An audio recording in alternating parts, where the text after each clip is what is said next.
முருகப்பெருமானா வந்தானே அந்த அம்மாவே பாட்டில் எழுதிட்டு ஒரு மாடு மேய்க்கிற சிறுவன்ட்ட நான் தோத்து போயிட்டேன். ஆக இதை ஒத்துக்கொள்கிற மனம் இன்னும் வரவில்லை. அந்த மனம் எப்பொழுது நம்மிடம் வருகிறதோ அப்பொழுது இந்த ஜாதிங்கிற அடையாளமே இல்லாமல் போயிடும். இப்போ எங்கள் அண்ணேன்னு சொன்னேன், நான் வேறு ஜாதி தான், அண்ணன் வேறு ஜாதி தான். அதுக்காக நாங்கள் அண்ணன் இல்லைன்னு கூப்பிட்டதுக்கு இனிமேல் நீ என் தங்கச்சி இல்லைன்னு அண்ணன் சொல்ல முடியுமா? சொல்ல முடியாது. ஜாதியை என்று நாம் விட்டொழிக்கிறோமோ அன்னைக்கு நம்ம மனிதர்களாக இருப்போம். அதை தான் ஆறறிவுன்னு ஒரு படம் எடுத்து இன்னைக்கு காட்ட போகிறாங்க. நீங்கள் எத்தனை கொலைகள் பண்ணாலும் எத்தனை வன்மம் பண்ணாலும் காதல் என்பது சாகாது, அது இருந்துக்கிட்டே இருக்கும். அதுவும் என்ன மாதிரி ஒரு பொம்பளை பிள்ளை இருக்கிற வரைக்கும் காதல் சாகாது, சாகவே சாகாது.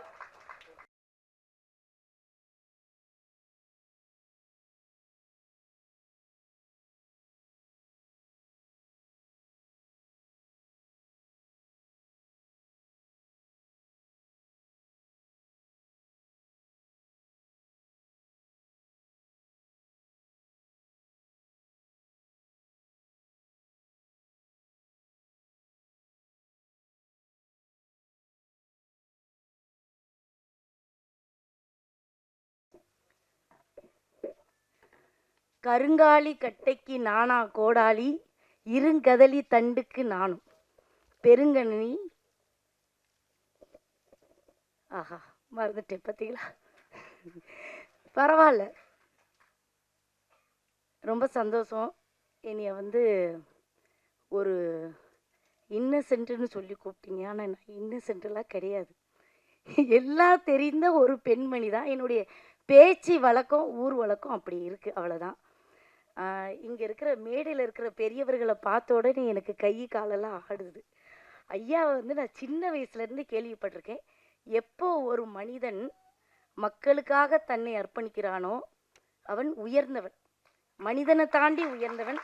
அப்படிப்பட்ட ஒரு மனிதனுடைய சபையில் அப்படி உட்கார்ந்துருக்கும் பொழுது அந்த சபையில் இன்னைக்கு நானும் அமர்ந்திருக்கிறேன். கடவுள் அந்த நிலையில் என்னை வச்சிருக்காருங்கும் போது இந்த கடவுளுக்கு நான் முதல்ல நன்றி சொல்லிக்கிறேன். ஐயா திருமாவளவன் அவர்களுக்கு நன்றி.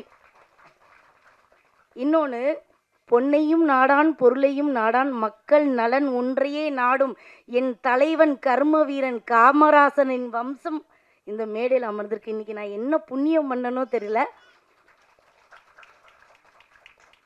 அவரை போல் தலைவரை இனி பார்க்க முடியாது. அப்படிப்பட்ட உன்னதமான தலைவருடைய அம்சம் இருக்கக்கூடிய ஒரு இடத்துல இன்னைக்கு நான் நிற்கிறேன். எல்லாமே இறைவனுடைய செயல். இன்னொன்று, நான் ஒரு பெரிய பைத்தியக்காரி. யாரோட பைத்தியக்காரின்னா எங்கள் ஐயா அந்த உட்காந்துருக்காங்க, பாக்கியராஜ் ஐயா அவர்களுடைய பெரிய பைத்தியக்காரி. ஒரு வசனத்தையும் உன்னதமாக ரசிப்பேன். ஐயா, காதல் என்பது ஒரு வார்த்தை அல்ல, ஒரு உயிர்னு உணர வச்சதே அவர் தான். ஒரு படத்தில் தீபாக்காதால என்ன, ஒரு படத்தில், அதாவது அது எப்படி அவர் யோசிச்சாருன்னு எனக்கு தெரியல. அந்த பையனை அடையணுங்கிறதுக்காக அந்த அம்மா ஊர்வசி அம்மா ஒரு பெரிய பொய் சொல்லிடும். இப்போ அந்த பொம்பளை மேலே இந்த ஆளுக்கு பயங்கர கோபம். எப்படியாவது இதை விரட்டி விடணும்னு நினைக்கிறாரு. ஆனால் விரட்ட முடியல, அதை விடாப்பிடியாக பிடிச்சிக்கிட்டு இருக்கு. ஆனால் அந்த தாய் பாசத்தை எவ்வளோ அழகாக காட்டுவார். இருட்டுக்குள்ளே இவருக்கு கண்ணு தெரியாது. இந்த பால் லப்பர் கீழே விழுந்துடும். இந்த குழந்தை கூச்சலிட்டு ஆளும். டக்குன்னு பார்த்தா அது சைலண்ட் ஆயிரும். ஏன் சைலண்ட் ஆகுன்னு பார்த்தா ஒரு வாலிப பிள்ளை செய்யாத ஒரு செயல். முளைப்பால் அந்த குழந்தைக்கு அந்த பிள்ளை தாயாகவே பால் ஊட்டிட்டு இருப்பா. அந்த உன்னதமான ஒரு காதல் இருக்குல்ல, ஒரு மனுஷன் மேலே நம்மளுக்கு காதல் வந்தனா காதல் கண்ணை மறைச்சிரும்னு சொல்லுவாங்கல்ல, அந்த ஒரு விஷயம். காதல் என்ற ஒரு வார்த்தை நான் உயிராக நினைத்தது உங்கள் திரைப்படங்களை பார்த்து தான். உண்மையிலே சொல்கிறேன், அவருடைய ஒவ்வொரு படத்தையும் நீங்கள் பார்த்தீங்கன்னா ஒரு படம் எப்படி எடுக்கணும்னா நீங்கள் பாக்கியராஜர் படத்தை பார்த்துடலாம். பார்த்தா ஆக இப்படி வசனம் எழுதணுமா, இப்படி தான் இந்த காட்சிகளை அமைக்கணுமா அப்படின்னு.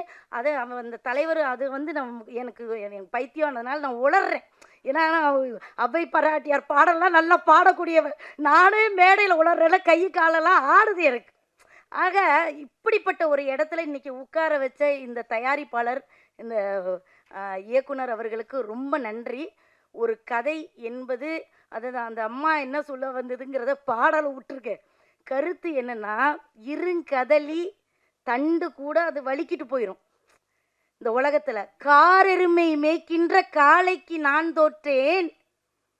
எப்படி காரெருமை மேய்க்கின்ற காளைக்கு நான் தோற்றுட்டேன். நான் அந்த காளமாடு மேய்க்கிறவன்ட்ட நான் தோற்றுறேன். ஈரிரவும் துஞ்சாது என்கண். இதான் பாட்டு. அப்ப இந்த பாட்டிலே சொல்லிட்டாங்க. ஆனா நம்ம ஆள் என்ன சொல்றான்? முருகப்பெருமான் தான் வந்து நின்னாரு. முருகப்பெருமானா வந்தானே அந்த அம்மாவே பாட்டில் எழுதிட்டு ஒரு மாடு மேய்க்கிற சிறுவன்ட்ட நான் தோத்து போயிட்டேன். ஆக இதை ஒத்துக்கொள்கிற மனம் இன்னும் வரவில்லை. அந்த மனம் எப்பொழுது நம்மிடம் வருகிறதோ அப்பொழுது இந்த ஜாதிங்கிற அடையாளமே இல்லாமல் போயிடும்.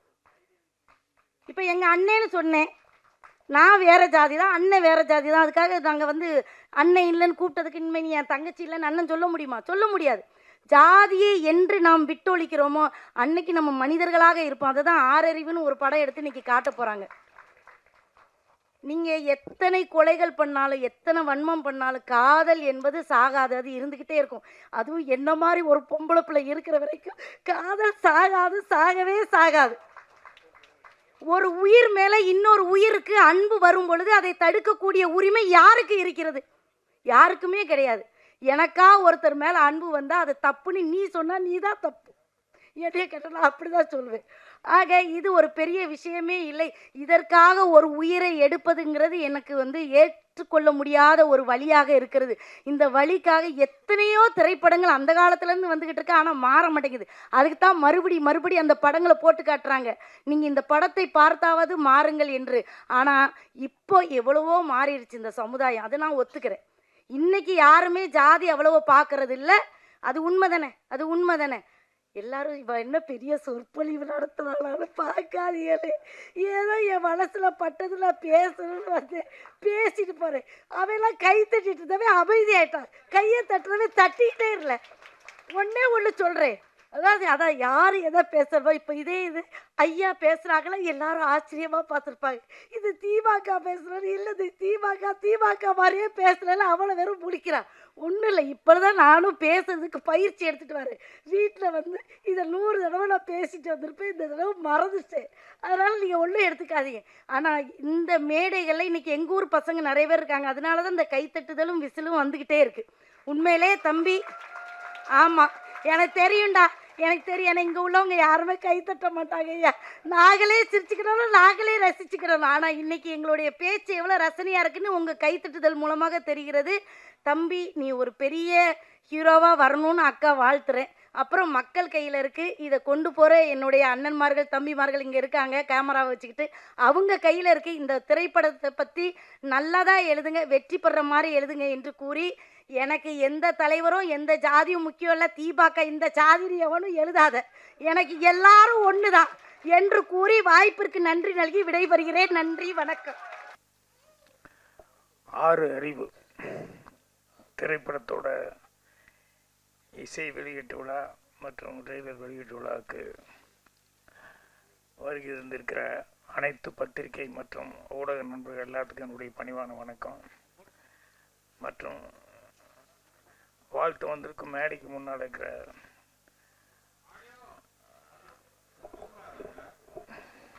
கேக்குதா கரெக்டா? மேடைக்கு முன்னால் அமர்ந்திருக்கும் அனைத்து மரியாதைக்குரியவர்களுக்கும் என்னுடைய பணிவான வணக்கத்தை தெரிவிச்சுக்கிறேன். எப்போ பிறந்தோம் அப்படிங்கிறது எல்லாத்துக்குமே தெரியும். ஆனால் எதுக்கு பிறந்தோங்கிறது தான் நிறைய பேர் யோசிக்கிறது இல்லை. ஆனால் இந்த மேடையில் எதுக்கு பிறந்தோம் அப்படின்னு சொல்லி கரெக்டாக தெரிஞ்சவர் அவரை முன்னிலை வச்சுருக்காங்க, நம்ம தொல் திருமாவளவன் அவர்கள். நம்ம வாழ்க்கை நமக்காக மட்டும் இல்லை, அடுத்தவங்களுக்காக வாழ்கிறது தான் உண்மையான வாழ்க்கை அப்படின்னு சொல்லி ஸோ அவர் இருக்கார். அதே மாதிரி நான் நிறைய மீட்டிங்கில் போனால் கூட காமராஜர் அவர்களை பார்த்ததில்லை, பேசுறதுக்கான வாய்ப்பு இல்லை, அதுக்கு வயசும் அதுக்கான டைம் எல்லாம் இல்லாத. ஆனால் அவர் பற்றி நிறைய படிச்சிருக்கிறேன். அதான் நிறையா உதாரணம் காமிச்சு அவருடைய லைஃப் சமாச்சாரத்தை நிறையா சொல்லிகிட்டு இருப்பேன். ஸோ அவங்க பேட்டி வந்திருக்கிறது ரொம்ப சந்தோஷமாக இருக்குது. அடுத்தபடியாக தீபா அவர்கள்,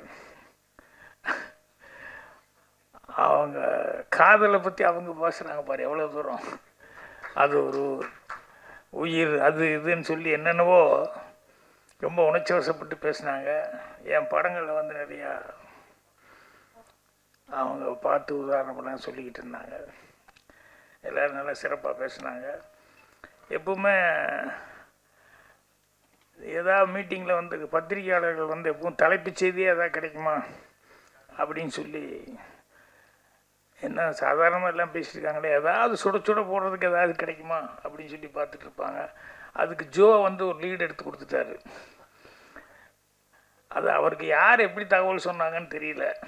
தலைவர், புரட்சி தலைவர் இறந்த உடனே அடுத்தது என்ன அப்படிங்கிறதுல வந்து அவர் தகவல் வந்து அது கரெக்டான தகவல் அல்ல. அதை பற்றி பேச்சு வந்தது, எங்கிட்ட வந்தது. புரட்சி தலைவர் இப்படி இதாகிட்டார் அப்படின்னு சொன்ன உடனே ஒரே வாரத்துக்குள்ளே வந்து நம்ம இப்பவும் பாலிடிக்ஸில் அவங்க இருக்கிறாங்க. முதல்ல நம்ம சேலம் ராமலிங்கம் அவர்களும் ஏவா வேலு அவர்கள் தான் ஃபஸ்ட்டு வந்தாங்க. வந்து நீங்கள் தான் லீட் எடுத்து எப்படியாவது கொண்டு வரணும்னு. என்ன கொண்டு வரணும்? இல்லை அண்ணனை கொண்டு வரணும்னா. என்ன சொல்கிறீங்க? அந்த ஆர்மி என்ன, நீங்கள் கலைஞர் வந்து தலைவர் சொல்லி கலைஞர் வந்தார், அந்த மாதிரி நீங்கள் லீடு எடுத்து ஆர்மி அவர்கள் வந்து வரணும் அப்படின்னு. நீங்கள் அதுக்கு தான் நாங்கள் வந்தோம் அப்படின்னாங்க. நான் சொன்னேன், இறந்து ஒரு வாரம் கூட ஆகலை, இப்போவே நீங்கள் வந்து ஒரு கோஷ்டின்னு சொல்லி இப்படி ஆரம்பித்தோன்னு சொன்னால் பப்ளிக்கில் மக்கள், பொதுமக்கள்கிட்ட நகைச்சுவை, அதாவது காமெடிக்கான ஒரு சமாச்சாரம் ஆகி போகும். அதனால் இப்போ அதை பற்றி யோசிக்கிறேம்மா, கொஞ்சம் டைம் கொடுங்க, நான் சொல்கிறேன் அப்படின்னு. இவருக்கு போன உடனே பின்னாலேயே அப்போது கல்வி அமைச்சராக இருந்த ஒரு அரங்கநாயகன் சார், அவர் வந்தார். நீங்கள் தான் கொஞ்சம் லீடு எடுத்து அடுத்த சிஎம்க்கு நீங்கள் தான் லீடு எடுத்து பேசணும் அப்படின்னாரு. நான் என்ன பேசுறது என்ன? இல்லை இல்லை அம்மா அவங்க சார்பாக தான் நான் வந்திருக்கேன், அம்மா அவங்க வரணும், அது நீங்கள் நினச்சிங்கன்னா நீங்கள் முதல்ல நீங்கள் பேச ஆரம்பித்தா கரெக்டாக இருக்கும் அப்படின்னு. அவங்களுக்கும் அதே பதில் சொன்னேன். ஒரு வாரம் கூட ஆகலை, உடனே இந்த பிரச்சனை ஆரம்பித்தா வெளியே பப்ளிக் எல்லாம் ஒரு மாதிரியாக கட்சி பற்றி தப்பாக பேச ஆரம்பிச்சிருவாங்க.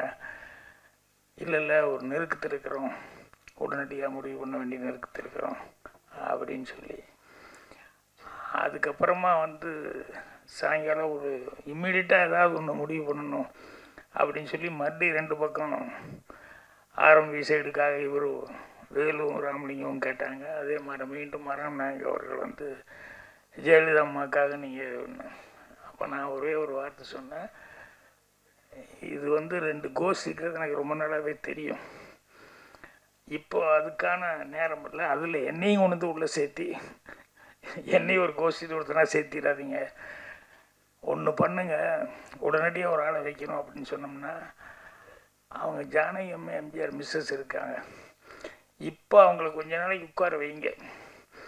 அவங்கள உட்கார வைக்கிறேன்னா யாருமே ஒன்றும் சொல்ல மாட்டாங்க, 2 பேருமே எதுவுமே பேச மாட்டாங்க. அர்ஜென்ட்டு அப்படின்னு சொன்னோம்னா அவங்கள உட்கார வச்சுட்டு அதுக்கப்புறம் பொதுக்குழு கூட்டுங்க.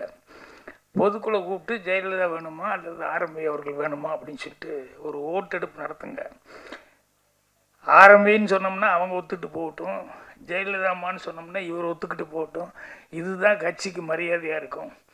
தயவுசெய்து அதை செய்யுங்க, நான் மறுபடியும் கோஷ்டி சண்டை அது இதுன்னு பண்ணிடாதீங்க அப்படின்னு சொல்லி ஜானகி அம்மா பேர் வந்து சொன்னோம்னா மரியாதையாக இருக்கும் அப்படின்னு சொல்லி, இதுதான் நான் சொன்னது, இதுதான் நடந்தது.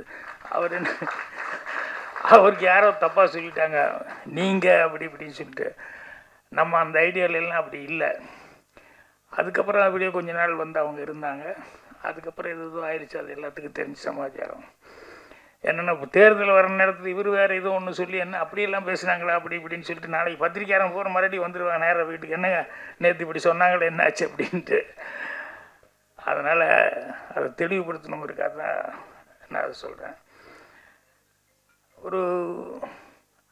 ஒரு கூட்டம் நடந்துட்டு ஒருத்தர் சொற்பொழிவு பண்ணிகிட்டு இருந்தார். கதா காலட்சேப மாதிரி சொற்பொழிவு எல்லாம் பண்ணுவாங்க இல்லையா, அதில் வந்து ஒரு நட்பை பற்றி ஒரு உதாரணம் சொன்னார் ஒருத்தர். அந்த கதா காலட்சேபம் பண்ணவர் என்னென்னா, ஒரு இலையும் ஒரு மண்ணாங்கட்டியும் அப்படி ஒரு நட்பாக இருந்தது ஒன்றுக்கு ஒன்று. திடீர்னு ஏதாவது பெரிய காற்றடிச்சா இலை பறந்து போகாமல் மண்ணாங்கட்டி அது மேலே இலை மேலே உட்காந்து அதை காப்பாற்றிடும். திடீர்னு பெரிய மழை வந்துடுச்சு அப்படின்னா மண்ணாங்கட்டி கரைஞ்சி போகாமல் இருக்கிறதுக்கு இலை வந்து மண்ணாங்கட்டி மேலே உட்காந்து அதை காப்பாற்றிடும். அந்த அளவுக்கு 2 பேரும் ஃப்ரெண்ட்ஷிப்பாக இருந்தாங்க அப்படின்னாங்க. ஒரு 6 வயசுல 7 வயசுல ஒரு பையன் எழுந்திரிச்சான். 7-8 வயசு தான் இருக்கு அந்த பையன். எங்கள் காற்று மழையும் சேர்ந்து அடித்தா அப்படின்னா இவர் முழிக்கிறாரு. காற்றடிச்சா மண்ணாங்கட்டி மேலே உட்காந்து அதை சரி பண்ணிடும், மழை பெஞ்சா இலை மேலே உட்காந்து அது மண்ணாங்கட்டியை காப்பாற்றிடும். காற்று மழையும் சேர்ந்து அடித்தா அப்படின்னா அவருக்கு ஸ்டக்கப் ஆகி போச்சு. இது எதுக்கு சொல்ல வர்றேன்னா, 8 வயசில் கூட அந்த 6வது அறிவுங்கிறது சொல்கிறோமில்ல, 6 அறிவுன்னு, அது எல்லாத்துக்கும் வேலை செய்கிறது இல்லை. அந்த சின்ன பையனுக்கு 6 வயசுலேயே வந்து அவ்வளோ அழகாக வேலை செஞ்சது. அந்த மாதிரி நிறைய விஷயங்கள் இந்த 6 அறிவு அப்படிங்கிறதுல வந்து. அதே மாதிரி இன்னொரு இது தான், அவன் ஒரு 12, 13 வயசு 14 வயசு பையன்.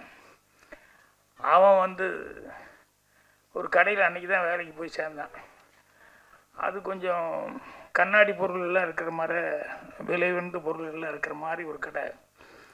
அதில் வேலைக்கு சேர்ந்தப்போ பின்னால் பக்கம் போய் எல்லாம் தொடச்சி விட அப்படின்னு சொன்னார். அவன் எதை எடுத்து தொடச்சிக்கிட்டு இருந்தான்.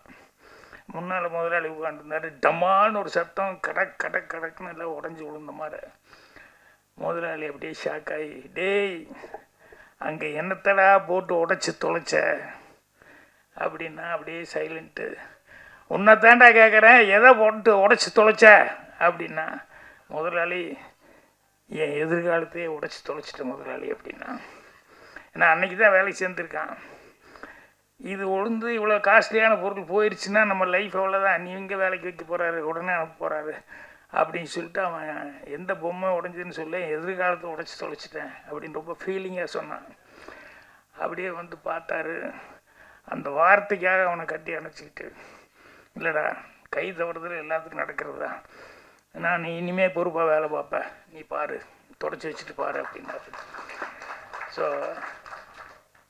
6 அறிவு அப்படிங்கிறது எல்லாரும் எல்லா நேரத்துலையும் பயன்படுத்தணுமா அப்படின்னு சொல்லி சொன்னோம்னா நிறைய பேர் பயன்படுத்துறது இல்லை. ஆனால் இந்த படத்துக்கு வந்து டைட்டில் வந்து 6 அறிவுன்னு வச்சுருக்காங்க. அவர் என்ன ஐடியாவில், விஜயன் அவர்கள் என்ன ஐடியாவில் விஜய் டைரக்டருக்கு வந்து வச்சுருக்காருன்னு எனக்கு தெரியல. ஆனால் படம் பார்க்கும்போது அதில் மெயினாக தான் இந்த கான்செப்ட் என்னங்கிறது தெரியுது. ஆணவ கொலை அப்படிங்கிறது, அதாவது முகத்தில் காரி துப்பினவனை வந்து புத்தர் மன்னிச்சு விட்டார். அதே நேரத்தில் வந்து துரோகம் பண்ணவனை வந்து நபிகள் நாயகம் பரவாயில்லப்பா அப்படின்னு சொல்லி அரவணைச்சிக்கிட்டாரு. கன்னத்தில் அரைஞ்சவனை வந்து அவனுக்கு இன்னொரு கன்னத்தை காமிக்கணும், இயேசுநாதர் கன்னத்தை காமிச்சார். மெஜாரிட்டி அந்த 3ஐயும் கும்பிட்றவன் தான் இருக்கான். ஆனால் இந்த 3ஐயும் கும்பிட்றவன் வெட்டு குத்தில் தான் எதுவுமே நடக்குன்னு, அதுதான் நாடு பூரா கலவரம் மறந்துட்டுருக்கு. எதுக்கு இந்த 3ஐயும் கும்பிடணும்? அந்த 3 பேரும் என்ன சொன்னாங்க? மனித நேயம் என்ன, அகிம்சை என்ன, அன்பால் தான் எதுவுமே ஜெயிக்க முடியும் அப்படின்னு சொல்லி சொன்னாங்க. நீ எல்லாமே அதை கும்பிடுற, ஆனால் வந்து அது பிரகாரம் நடந்துக்கிறியான்னு சொன்னால் அது நடக்க மாட்டேங்கிறோம். ஸோ அதனால் திரும்ப திரும்ப திரும்ப திரும்ப டாக்டர் அம்பேத்கர் மாதிரி யாராவது பிறந்து இதை சொல்லிக்கிட்டே இருக்கணும். அடுத்தடுத்து காமராஜர் இருந்தார், அவர் சொல்லிக்கிட்டு இருந்தார், அம்பேத்கர் பிறந்தார் சொல்லிக்கிட்டு இருந்தார், எல்லோரும் மனித நேயத்தோடு இருக்கணும் அப்படின்னு சொல்லிட்டு. ஸோ அதனால் இது வந்து இந்த படமும் வந்து மீண்டும் அதை வலியுறுத்தும் நோக்கத்தில் தான் வந்து இது பண்ணிக்கான்னு நினைக்கிறேன்.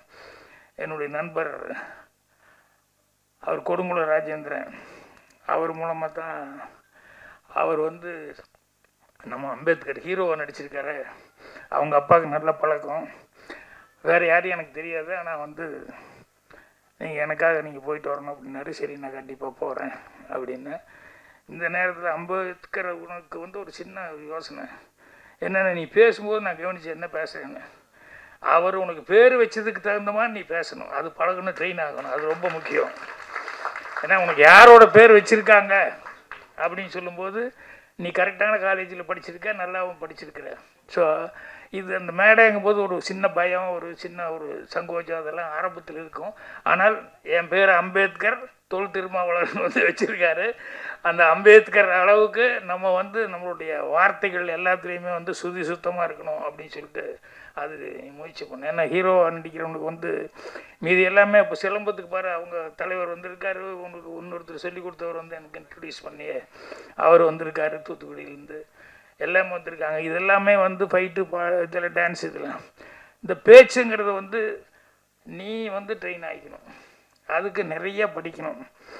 எனக்கு தெரிஞ்சு ஒன்றும் இல்லை, அவர் ஸ்பீச்சை கேட்டார், நீ திருமாவளவன் பேசும்போதெல்லாம் கேட்டார். அவர் எத்தனை புஸ்தகங்களை படிக்கிறாரு, என்னென்ன புஸ்தகங்கள் போனோமா, என்னென்ன யார் பேசுனா அதுக்கு என்ன பதில் சொல்கிறாரு அப்படிங்கிறதெல்லாம் அவர் படிச்சுக்கிட்டு இருந்தால் அதே ஒரு ட்ரைனிங் தான். ஸோ அதனால் அடுத்தது வந்து அதுக்கு நீ ட்ரைனிங் ஆகிக்கணும் அப்படின்னு சொல்லி நான் கேட்டுக்கிறேன். மற்றபடி நான் எப்பவும் கடைசியில் பேசுவேன், கொஞ்சம் லேட்டாக பேசுவேன். ஆனால் இன்றைக்கி அவர் பாரு மத்தியான சாப்பாடு இன்றைக்கி 4 மணிக்கு தான் சாப்பிட்ருக்காரு. ஏன்னா காலையிலேருந்து கண்டினியூஸாக கூட்டம்னு போயிட்டு நான் சொன்னேன், ஏதோ சாப்பிட்ற அளவுக்கு விட்டாங்களே, அதுக்காக நேரம் கிடச்சிது, அது வரைக்கும் சந்தோஷங்க அப்படின்னு சொல்லி சொன்னேன். ஸோ இப்போ அடுத்தது வேறு மீட்டிங்காக ஒரு போக வேண்டியிருக்குது, இதை முடிச்சுட்டு. அதனால் என்னுடைய இந்த படத்தில் கலைஞர்கள் எல்லாத்துக்குமே என்னுடைய மனமார்ந்த வாழ்த்துக்களை தெரிவிச்சுக்கிறேன். அவர் சேலஞ்சு பண்ணி விஜயன் வந்து சொல்லியிருக்காரு படத்தில், நான் அந்த அளவு செஞ்சுக்கிறேன். அந்த தன்னம்பிக்கையை நான் பாராட்டுறேன். மீண்டும் நான் சொன்ன மாதிரி இந்த மனித நேயம் அதுக்கு மேலே வேறு எதுவுமே கிடையாது. அதைத்தான் வந்து நானும் நீயும் ஒன்று அப்படின்னு சொல்லிட்டு அதைத்தான் வந்து எல்லோரும் நினைக்கணும் ஒழிய வேறமாக நினைக்கக்கூடாது. இங்கே மாயவனார் அவருடைய அது கவிஞர் அவர் கூட வந்தார்.